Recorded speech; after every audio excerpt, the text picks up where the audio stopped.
Hejka, jakby dziś będziemy sobie grać w Dress to Impress i to jest part 3. Też sobie tak wybieram teraz co? Nie lubię jeszcze nie mówię, że nie lubię, jakby tutaj już tak sprint musimy się ubrać. Dobra, wiem, obiad ze przyjaciółmi poszło.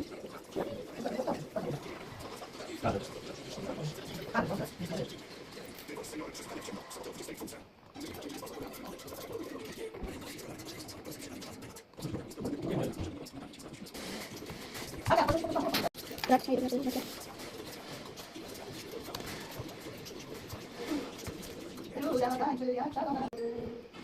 Dobra.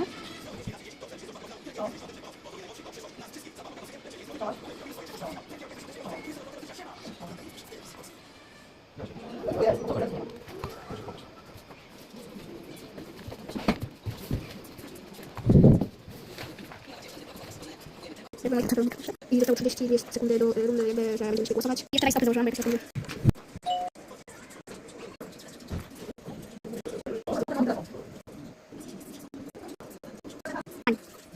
Ja idę spać.